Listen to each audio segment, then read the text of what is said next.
ನಮಸ್ಕಾರ ಸ್ನೇಹಿತರೆ, member only ಲೈವ್ನ highlights ನಿಮಗೀಗ ನಾವು ತೋರಿಸ್ತಾ ಹೋಗ್ತೀವಿ. ಇದು 5ನೇ ಎಪಿಸೋಡ್ನ ಅಂದ್ರೆ ಆಯ್ದ ಮೆಂಬರ್ ಪ್ರಶ್ನೆಗಳಿಗೆ ಉತ್ತರ ಕೊಟ್ಟು ಚರ್ಚೆ ಮಾಡ್ತಾ ಹೋಗಿರೋದನ್ನ ಅದರ ಹೈಲೈಟ್ಸ್. ಸ್ನೇಹಿತರೆ, ನೀವು ಕೂಡ ಮೆಂಬರ್ ಆಗ್ಬಹುದು, ನೀವು ಕೂಡ ಪ್ರಶ್ನೆಗಳನ್ನ ಕಳಿಸಬಹುದು. ಅದರಲ್ಲಿ ಆಯ್ದ ಪ್ರಶ್ನೆಗಳನ್ನ ನಾವು ಕಾಲಕ್ಕೆ ವಾರ ನಡೆಸುವಂತ ಲೈವ್ ನಲ್ಲಿ ಡಿಸ್ಕಸ್ ಮಾಡ್ತೀವಿ. ಅಷ್ಟು ಮಾತ್ರ ಅಲ್ಲ ಸ್ನೇಹಿತರೆ, ಕೇವಲ ಲೈವ್ ಇಂಟರಾಕ್ಷನ್ಗಳು ಮಾತ್ರ ಅಲ್ಲ, ರೆಗ್ಯುಲರ್ ಆಗಿ ಮೆಂಬರ್ ಓನ್ಲಿ ವಿಡಿಯೋಸ್ ಕೂಡ ಪಬ್ಲಿಷ್ ಆಗ್ತಿವೆ. ವೀಕ್ಲಿ ಬಿಸ್ನೆಸ್ ನ್ಯೂಸ್ ಕೂಡ ಪಬ್ಲಿಷ್ ಆಗ್ತಾ ಇದೆ. Monthly current affairs programme, current power, ಇಡೀ ತಿಂಗಳ ರಿವ್ಯೂ ಮಾಡೋ ಮ್ಯಾಗಝಿನ್ ಸ್ಟೈಲ್ ನ ಪ್ರೋಗ್ರಾಮ್ ಅದು ಕೂಡ ಬರ್ತಾ ಇದೆ ಮೆಂಬರ್ ಓನ್ಲಿಯಲ್ಲಿ. ಆಸಕ್ತರು ವಿಡಿಯೋ ಕೆಳಗಿರೋ ಜಾಯಿನ್ ಬಟನ್ ಮೂಲಕ ಮಸ್ತ್ ಮಗ ಪ್ರೀಮಿಯಂ ಮೆಂಬರ್ಶಿಪ್ ಫ್ಯಾಮಿಲಿಗೆ ಜಾಯಿನ್ ಆಗಬಹುದು. ಬನ್ನಿ ಹೈಲೈಟ್ಸ್ ಶುರು ಮಾಡೋಣ. ನಮಸ್ಕಾರ ಸ್ನೇಹಿತರೆ, ಗುಡ್ ಈವ್ನಿಂಗ್, ಶುಭ ಸಂಜೆ, ಎಲ್ಲ ಹೇಗಿದ್ದೀರಿ? ತೀರ್ಥಹಳ್ಳಿಯಿಂದ ಅರ್ಚನಾ ಅವ್ರು ಕೇಳಿದ್ದಾರೆ, ಮತ್ತು ಇನ್ನೊಬ್ರು ಕೂಡ, ಅವರ ಹೆಸರು ಇಲ್ಲಿ ಯಾಕೋ ಮಿಸ್ ಆಗಿದೆ, ದಯವಿಟ್ಟು ಕ್ಷಮಿಸಿ. ನೀವು ಹೆಸರು ಹಾಕಿರ್ಲಿಲ್ವಾ ಅಥವಾ ಇಲ್ಲಿ ನಮ್ಮ ತಂಡ ಕಳಿಸ್ಬೇಕಾದ್ರೆ ಮಿಸ್ ಆಯ್ತೋ ಗೊತ್ತಿಲ್ಲ. ಇಬ್ರು ಕೂಡ ಒಂದೇ ರೀತಿ ಪ್ರಶ್ನೆಯನ್ನ ಕೇಳಿದ್ದಾರೆ. ಉಗ್ರವಾದ ಬೆಂಬಲಿಸುವ ಭಾಗಿಯಾಗುವ ಜನರ ಆಸ್ತಿ ಜಪ್ತಿ ಮಾಡಬಹುದಾ, ಹಾಗೆ ಸರ್ಕಾರಿ ಸೌಲಭ್ಯಗಳನ್ನ ಕಟ್ ಮಾಡಬಹುದಾ ಅನ್ನೋದು ಒಂದು ಪ್ರಶ್ನೆ. ಇನ್ನೊಂದು, ಶತ್ರು ರಾಷ್ಟ್ರದಿಂದ ನಮ್ಮಲ್ಲಿಗೆ ಬಂದು ವಿಧ್ವಂಸಕ ಕೃತ್ಯ ಮಾಡೋರಿಗೆ ಕಠಿಣ ಶಿಕ್ಷೆಗಳನ್ನ ಕೊಟ್ಟು ಪನಿಷ್ಮೆಂಟ್ ಕೊಡ್ಬೋದು, ಆದ್ರೆ ಅವ್ರಿಗೆಲ್ಲಾ ಸಪೋರ್ಟ್ ಮಾಡಿ ಪೋಷಣೆ ಮಾಡೋರು ನಮ್ಮಲ್ಲೇ ಇರ್ತಾರಲ್ಲ, ಅವರಿಗೆ ಏನು ಶಿಕ್ಷೆ ಆಗಲ್ವಾ? ಅವ್ರಿಗೂ ಕೂಡ ಆಸ್ತಿಯನ್ನು ಮುಟ್ಟುಗೋಲು ಹಾಕೊಂಡು ಶಿಕ್ಷೆ ಕೊಡ್ಬೇಕಲ್ವಾ ಅನ್ನೋ ಪ್ರಶ್ನೆಯನ್ನ ಇವರು ಕೇಳಿದ್ದಾರೆ, ಅರ್ಚನಾ ತೀರ್ಥಹಳ್ಳಿ ಅವರು. ಮತ್ತು ಇನ್ನೊಬ್ರು ನಮ್ಮ ಮೆಂಬರ್ ಆ ಪ್ರಶ್ನೆಯನ್ನ ಕೇಳಿದ್ದಾರೆ. ನಮ್ಮ ಮೆಸೇಜ್ ನ ಓದಲ್ಲ ನೀವು, ಹಾಗೆಲ್ಲ ಇಲ್ಲ ಕುಸುಮ ಅವರೇ, ಉದ್ದೇಶಪೂರ್ವಕವಾಗಿ ಆ ರೀತಿ ಓದ್ಬೇಕು ಓದಬಾರ್ದು ಅಂತ ಮಾಡ್ತಾ ಇಲ್ಲ. ಆರಂಭದಲ್ಲಿ ಸ್ಟಾರ್ಟಿಂಗ್ ಅಲ್ಲಿ ಒಂದಷ್ಟು ಹೆಸರನ್ನ ಓದಿರೋದಷ್ಟೇ. ಅದಾದ ನಂತರ ಚರ್ಚೆ ಮಾಡ್ತಾ ನಿಮ್ಮ ಹತ್ರ ಡಿಸ್ಕಸ್ ಮಾಡ್ತಾ ಕೂರೋ ಟೈಮ್ ನಲ್ಲಿ ಎಲ್ಲವನ್ನ ಓದ್ಲಿಕ್ಕೆ ಆಗದೆ ಇರಬಹುದು. ಈಗ ಕೆಲವೊಂದಷ್ಟು ಕ್ವಶನ್ಸ್ ನಮ್ಗೆ ಕಮ್ಯುನಿಟಿ ಪೋಸ್ಟ್ ಹಾಕಿದಾಗ ಒಂದಷ್ಟು ಮೆಂಬರ್ಸ್ ಕಳಿಸಿರ್ತೀರಿ, ಆಮೇಲೆ ಲೈವ್ ನಲ್ಲಿ ಒಂದಷ್ಟು ಪ್ರಶ್ನೆಗಳು ಬರ್ತಾ ಇರ್ತವೆ, ಚರ್ಚೆ ನಡೀತಾ ಇರುತ್ತೆ, ಹಾಗಾಗಿ ಕೆಲವೊಂದ್ಸಲಿ ಮಿಸ್ ಆಗ್ಬೋದು. ಅದಕ್ಕೆ ನಾವು ಯಾವಾಗ್ಲೂ ಹೇಳೋದು, ಇದು ಮುಗೀತು, ಇದೇ ಲಾಸ್ಟ್ ಲೈವ್, ಆ ತರ ಅಲ್ಲ. ಮತ್ತೆ ಸಿಗ್ತಾ ಇರೋಣ, ಮತ್ತೆ ಲೈವ್ ಅಲ್ಲಿ ಇಂಟರಾಕ್ಟ್ ಮಾಡ್ತಾ ಇರೋಣ, ಚರ್ಚೆಯನ್ನ ನಡೆಸ್ತಾನೆ ಇರೋಣ ಅಂತ. ಅದೇ ಕಾರಣಕ್ಕೆ ನಾವು ನಿಮ್ಮ ಹತ್ರ ಯಾವಾಗ್ಲೂ ಹೇಳ್ತಾ ಇರೋದು. ಸೊ ಈ ಸಲ ಒಬ್ಬರದ್ದು ಹೆಸರು ಬರ್ಬೋದು, ನೆಕ್ಸ್ಟ್ ಟೈಮ್ ಇನ್ನೊಬ್ರದ್ದು ಹೆಸರು ಬರ್ಬೋದು. ಡೆಫಿನೆಟ್ಲಿ ಆ ಒಂದು ಬಾಂಡ್ ಇರ್ಲಿ ಅಂತ. ನರೇಶ್ ನಾಯಕ್ ಅವರು ಪ್ರಶ್ನೆ ಕೇಳಿದ್ದಾರೆ. ಹಲವಾರು ದೇಶಗಳಲ್ಲಿ ತನ್ನ ದೇಶದ ಇತಿಹಾಸ ಮತ್ತು ರಾಜ್ಯಶಾಸ್ತ್ರ ವಿಚಾರಗಳನ್ನ ಕಡ್ಡಾಯವಾಗಿ ತಲೆ ತುಂಬಬೇಕು, ದೇಶಾಭಿಮಾನ ಮೂಡಿಸ್ಬೇಕು. ಆದ್ರೆ ನಮ್ಮ ದೇಶದಲ್ಲಿ ಇದು ಇಲ್ಲ, ಕಡ್ಡಾಯವಾಗಿ ಆ ರೀತಿ ಮಾಡಲ್ಲ. ನಮ್ಮಲ್ಲಿ ಮೆಡಿಕಲ್, ಕಂಪ್ಯೂಟರ್ ಸೈನ್ಸ್, ಎಲ್ರಿಗೂ ಈ ಸಿಸ್ಟಮ್ ಬಗ್ಗೆ ಪರಿಜ್ಞಾನವೇ ಇರೋದಿಲ್ಲ. ಅದು ಮಾಡ್ಬೇಕಲ್ವಾ ಅನ್ನೋ ಪ್ರಶ್ನೆಯನ್ನ ಕೇಳ್ತಿದ್ದಾರೆ.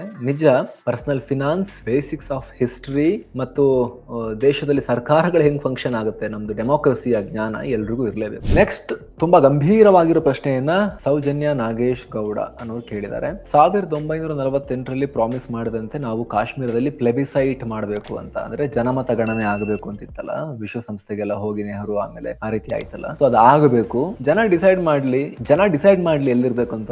ಅವ್ರಿಗೆ ಫೋರ್ಸ್ ಮಾಡಿ ಇಷ್ಟ ಇಲ್ಲ ಅಂದ್ರೆ ಯಾಕೆ ಇಟ್ಕೋಬೇಕು? ಇದೊಂದು ಭೂಭಾಗದಿಂದ ಇಡೀ ದೇಶಕ್ಕೆ ಸಮಸ್ಯೆ, ಬಹಳ ಬೇಸತ್ತು ಹೋದಂಗೆ ಅವ್ರು ಕಮೆಂಟ್ ಮಾಡಿದ್ದಾರೆ. ದಾಳಿ ಪ್ರತಿದಾಳಿ, ಇದರಿಂದ ಸೋಷಿಯಲ್ ವೆಲ್ಫೇರ್, ಮೂಲಸೌಕರ್ಯ ನಿರ್ಮಾಣ, R&D, ಇದಕ್ಕೆ ಹೋಗ್ಬೇಕಾಗಿರೋ ಸಂಪನ್ಮೂಲ ಎಲ್ಲ ಇಲ್ಲೇ ವೇಸ್ಟ್ ಆಗ್ತಿದೆ ಅನ್ನೋ ಪ್ರಶ್ನೆಯನ್ನ ಕೇಳಿದ್ದಾರೆ. ಪುಸ್ತಕದ ತುಣುಕುಗಳು, ಯೂಸರ್ ಐಡಿನೇ ಇದೆ ಇವ್ರದ್ದು, ಪುಸ್ತಕದ ತುಣುಕುಗಳು ಅಂತ ಹೆಸರು ಹಾಕಿಲ್ಲ ಅನ್ಸುತ್ತೆ ಇವರು. ಸಿಕ್ಕಾಪಟ್ಟೆ ಪಾಕಿಸ್ತಾನ್ ನ್ಯೂಸ್ ಆಗ್ತಿದೆ, ಪಾಕಿಸ್ತಾನದ ಮಾಹಿತಿಗೆನೆ ಪ್ರತ್ಯೇಕ ಚಾನಲ್ ಮಾಡಿಬಿಡಿ ಅನ್ನೋ ಒಂದು ಮಾಹಿತಿ ಹೇಳಿದ್ದಾರೆ. ಏನ್ ಮಾಡೋದು ಅಂತ ನೆರೆಹೊರೆಯವರು ಸಿಕ್ಕಿದ್ಮೇಲೆ ಏನ್ ಮಾಡೋದು? ಲಾಸ್ಟ್ ನಾವು ಲೈವ್ ಅಲ್ಲಿ ಮಾತಾಡ್ದಂಗೆನೆ ಕಂಟ್ರೋಲ್ ಆಲ್ ಸೆಲೆಕ್ಟ್ ಮಾಡಿ, ಕಟ್ ಮಾಡಿ, ಕಂಟ್ರೋಲ್ X ಮಾಡಿ, ಕಂಟ್ರೋಲ್ V ಅಂತ ಹೇಳಿ ಎಲ್ಲಾದ್ರೂ ದೂರದ ಸಮುದ್ರ ಮಧ್ಯೆ ಅವ್ರನ್ನ ಪೇಸ್ಟ್ ಮಾಡಕ್ಕಾಗತ್ತಾ? ಇಲ್ಲ ಅಲ್ಲ. ಇದಾರೆ ಅಟಲ್ ಬಿಹಾರಿ ವಾಜಪೇಯಿ ಅವರು ಹೇಳಿದ್ರಲ್ಲ, ನೀವು ನಿಮ್ಮ ಗೆಳೆಯರನ್ನ ಬದಲಾಯಿಸಬಹುದು, ಬಟ್ ನೆರೆಹೊರೆಯವರನ್ನು ಬದಲಾಯಿಸ್ಲಿಕ್ಕೆ ಆಗಲ್ಲ ಅಂತ. ಶರಣ್ ಆನಂದ್ ಅಜ್ಜಿಹಳ್ಳಿ ಇವರು ಒಂದು ಎಕನಾಮಿಕ್ಸ್ ನ ಟೆಸ್ಟ್ ಕೊಟ್ಟಿದ್ದಾರೆ.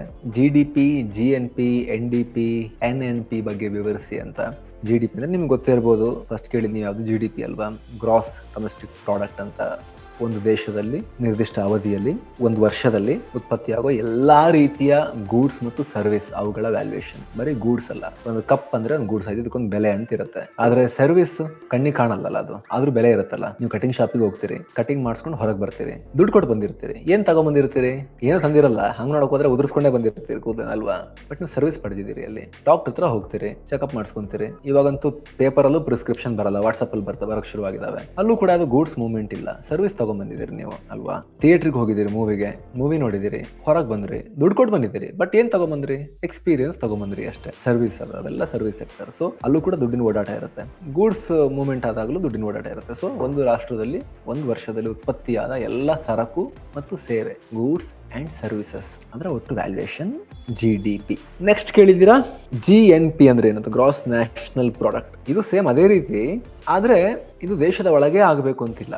GNP ಯಾಕಂದ್ರೆ ಇದು ನ್ಯಾಷನಲ್ ಪ್ರಾಡಕ್ಟ್, ಅಂದ್ರೆ ಒಂದು ದೇಶದ ನಾಗರಿಕರು ಉತ್ಪತ್ತಿ ಮಾಡಿದ ಸರಕು ಮತ್ತು ಸೇವೆಗಳ ಒಟ್ಟು ವ್ಯಾಲ್ಯೂಯೇಷನ್. ಅವ್ರ ದೇಶದ ಒಳಗೂ ಉತ್ಪತ್ತಿ ಮಾಡಿರ್ಬೋದು, ಹೊರಗೂ ಉತ್ಪತ್ತಿ ಮಾಡಿರ್ಬೋದು.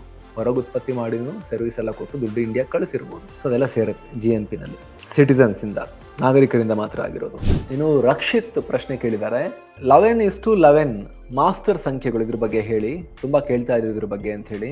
ನೆಕ್ಸ್ಟ್ ನಾವು ಲೈವ್ ಇಂದ ಒಂದಷ್ಟು ಕ್ವಶನ್ ತಗೊಳ್ಬೇಕು ಅಂತ ಹೇಳಿದ್ರೆ, ನೋಡ್ಬೇಕು ಅಂದ್ರೆ ರಾಕ್ ಸೋನಿ, ನಮಸ್ತೆ, please enable download option for member only videos. ಇದು ನಮ್ಮ ಕೈಲಿ ಇಲ್ಲ ಅಂತ ಅನ್ಕೊಳ್ತೀನಿ ನಾನು. ನಾವು ಯಾವುದೇ ರೀತಿ ಡಿಸೇಬಲ್ ಮಾಡಿಲ್ಲ. ಎರಡು ವಿಚಾರ ಹೇಳಬೇಕು, ಒಂದು ಮೆಂಬರ್ ಓನ್ಲಿ ಮತ್ತು back ground play. Member only ವಿಡಿಯೋಗಳು, ಬ್ಯಾಕ್ ಗ್ರೌಂಡ್ ಪ್ಲೇ ಕೂಡ ನಾವೇನು ಅದನ್ನ ಡಿಸೇಬಲ್ ಮಾಡಿಲ್ಲ ಸ್ನೇಹಿತರೆ. ನಾವು ಯಾಕಂತ ದುಷ್ಟ ಬುದ್ಧಿ ಮಾಡೋಣ, ಆ ರೀತಿ ಏನು ಮಾಡಕ್ ಹೋಗಿಲ್ಲ. ಅದು ಯೂಟ್ಯೂಬ್ನಲ್ಲಿ ನಾವು ಚೆಕ್ ಮಾಡಿದ್ವಿ, ಅವ್ರಿಗೆ ಕೇಳಿದ್ರು ಕೂಡ ಅದೇನು ಹೇಳ್ತಾರೆ ಅವರು, ಅದೊಂದು ಗ್ಲಿಚ್ ಅಂತ ಹೇಳ್ತಾ ಇದ್ದಾರೆ. ಯೂಟ್ಯೂಬ್ನಲ್ಲಿರೋ ಗ್ಲಿಚ್ ಇದು ಮೆಂಬರ್ಸ್ ಓನ್ಲಿ ವಿಡಿಯೋಸ್ದು ಬ್ಯಾಕ್ ಗ್ರೌಂಡ್ ಅಲ್ಲಿ ಪ್ಲೇ ಆಗ್ತಿಲ್ಲ ಕೆಲವರಿಗೆ ಅನ್ನೋದು. ಸೊ ಲಾಗಿನ್ ಆಗಿ ಲಾಗೌಟ್ ಮಾಡಿ ನೋಡಿದಾಗ ಆಗುತ್ತಾ ಅಂತ ಒಂದ್ಸಲಿ ಚೆಕ್ ಮಾಡಬೇಕಂತೆ.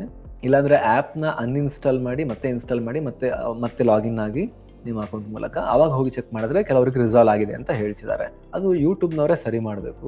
ನಾವೆಲ್ಲಿ ಕಾಂಟೆಂಟ್ ಪ್ರೊವೈಡರ್ಸ್ ಅಷ್ಟೇ ಅಲ್ವಾ. ಸೊ ಈ ಟೆಕ್ ಆರ್ಕಿಟೆಕ್ಚರ್ ಎಲ್ಲ ಗೂಗಲ್ ಹ್ಯಾಂಡಲ್ ಮಾಡೋದು ಯೂಟ್ಯೂಬ್ನವರು. ಸೊ ಇದು ಅವರಿಗೆ ಸಂಬಂಧಪಟ್ಟಿರೋ ವಿಚಾರ. ನೀವು ಕೂಡ ಹೆಲ್ಪ್ ಸೆಕ್ಷನ್ ಅಲ್ಲಿ ಹೋಗಿ ಅವರಿಗೆ ಇದನ್ನ ದಯವಿಟ್ಟು ತಿಳಿಸಿ. ನಾವು ಕೂಡ ಅವರಿಗೆ ಫೀಡ್ಬ್ಯಾಕ್ ಕೊಟ್ಟಿದ್ದೀವಿ. ಆಮೇಲೆ ಇನ್ನೊಂದು ಡೌನ್ಲೋಡ್ ಕೂಡ ನಾವು ಅದನ್ನು ಡಿಸೇಬಲ್ ಮಾಡಿಲ್ಲ. ಬಟ್ ಅದು ಯಾಕೆ ರೀತಿ ನಾವು ಕೂಡ ಅದನ್ನ ಚೆಕ್ ಮಾಡಬೇಕು. ಬಟ್ ನಾವು ಅದನ್ನು ಉದ್ದೇಶಪೂರ್ವಕವಾಗಿ ಯಾವುದೇ ಡಿಸೇಬಲ್ ಮಾಡಿಲ್ಲ. ಅಗೇನ್ ಇದು ಕೂಡ ಯೂಟ್ಯೂಬ್ನಲ್ಲಿರುವಂಥ ಇಶ್ಯೂ ಅಂತ ಕಾಣುತ್ತೆ. ಇದನ್ನು ಕೂಡ ನಾವು ಅವ್ರ ಗಮನಕ್ಕೆ ತರುವಂಥ ಪ್ರಯತ್ನ ನಡೆಸ್ತೀವಿ.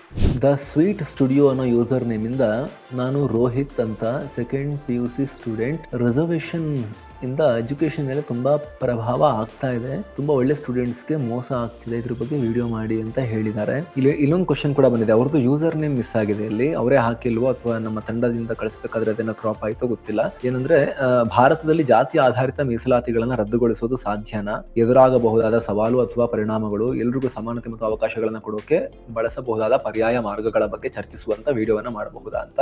ಸ್ನೇಹಿತರೆ, ರಿಸರ್ವೇಶನ್ ಅಗೇನ್ ಇದೊಂದು ಸೆನ್ಸಿಟಿವ್ ಟಾಪಿಕ್. ಇದು ಅನಿಲ್ ಹೊಸಮನಿ ಅವರು ಹೇಳ್ತಿದ್ದಾರೆ, ವಿಜಯಪುರದಿಂದ ಅಂತ ಹೇಳಿದ್ದಾರೆ. ಇವರು ವೋಟ್ ಚೋರಿ ಅಂತ ಹೇಳ್ತಾ ಇದ್ದಾರೆ. ಅದು ಸಂವಿಧಾನಕ್ಕೆ ಧಕ್ಕೆ ಅನ್ಸಲ್ವಾ, ತುಂಬಾ ನೋವಿನ ಸಂಗತಿ ಅಂತ.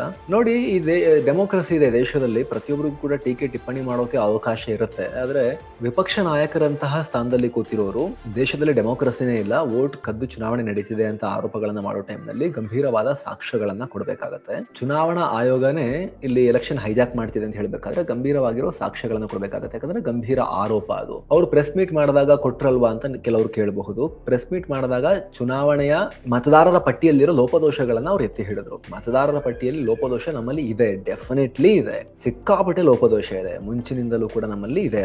ಅದಕ್ಕೆ ಅವಾಗವಾಗ ಸ್ಪೆಷಲ್ ಇಂಟೆನ್ಸಿವ್ ರಿವಿಷನ್ SIR ಅದನ್ನ ಮಾಡಿ ಅದನ್ನ ಕ್ಲೀನ್ ಮಾಡ್ತಾನೆ ಇರಬೇಕು. ಹಂಗ್ ಮಾಡಿದಾಗೂ ಕೂಡ ಮತ್ತೆ ಈ ಫೇಕ್ ಎಂಟ್ರೀಸ್, ಡೂಪ್ಲಿಕೇಟ್ ಎಂಟ್ರೀಸ್, ಏನೇನೋ ಹೆಸರು ಎಲ್ಲ ಸೇರ್ಕೊಳ್ತಿರುತ್ತೆ. ವೋಟರ್ ಲಿಸ್ಟ್ ಅಲ್ಲ, ನಮ್ ದೇಶದಲ್ಲಿ ಆಧಾರ್ ಕಾರ್ಡ್ ಲಿಸ್ಟ್ ತೆಗ್ಬಿಡಿ ನೀವು, ಎಂತೆಂತ ಹೆಸರು ಬೇಕು, ಎಂತೆಂತ ವ್ಯಕ್ತಿಗಳು, ಏನೇನೋ ಇಲ್ಲದೇ ಇರೋ ವ್ಯಕ್ತಿಗಳು, ಯಾರ್ಯಾರ್ದೋ ಫೋಟೋ, ಯಾರ್ಯಾರ್ದೋ ಹೆಸರು, ಈ ತರದೆಲ್ಲ ಸಿಕ್ಕಾಪಟ್ಟೆ ಎಂಟ್ರೀಸ್ ಆಧಾರ್ ಕಾರ್ಡ್ಗಳಲ್ಲೂ ಕೂಡ ಸೇರ್ಕೊಂಡಿದ್ದಾವೆ. 140 ಕೋಟಿ ಜನರ ರಿಜಿಸ್ಟ್ರಿ ಏನೇ ತೆಗೆದ್ರು ಕೂಡ ಅದರಲ್ಲಿ ಈ ತರದ ತಪ್ಪುಗಳಿದಾವೆ. ಎಲೆಕ್ಷನ್ ಇದ್ರಲ್ಲಂತೂ ಅಲ್ಲಿ ಬಯೋಮೆಟ್ರಿಕ್ ಬೇರೆ ಇರ್ಲಿಲ್ವಲ್ಲ ಮೊನ್ನೆ ತನಕನೂ ಕೂಡ, ಸಿಕ್ಕದಂಗೆ ಆಗಿ ಹೋಗಿದೆ ಅದು. ಅದರ ಪ್ರಾಬ್ಲಮ್ ಅನ್ನ ಸನ್ಮಾನ್ಯ ವಿಪಕ್ಷ ನಾಯಕರು ಎತ್ತಿ ತೋರಿಸಿದ್ದಾರೆ.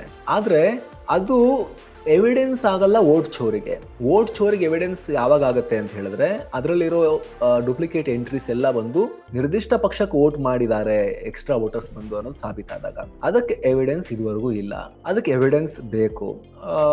ಚುನಾವಣಾ ಆಯೋಗ ಕೂಡ ಇದಕ್ಕೆ ಸಂಬಂಧಪಟ್ಟಂತೆ ಜಾಸ್ತಿ ಇಲ್ಲಿ ಡಿಫೆನ್ಸಿವ್ ಆಗಿ ಯಾಕೆ ವರ್ತಿಸ್ತಾ ಇದೆ ಅಂದ್ರೆ, ಅವ್ರಿಗೂ ಕೂಡ ಗೊತ್ತು ವೋಟರ್ ಲಿಸ್ಟ್ ಅಲ್ಲಿ ಸಿಕ್ಕಾಪಟ್ಟೆ ಪ್ರಾಬ್ಲಮ್ಸ್ ಇದೆ ಅಂತ ಹೇಳಿ.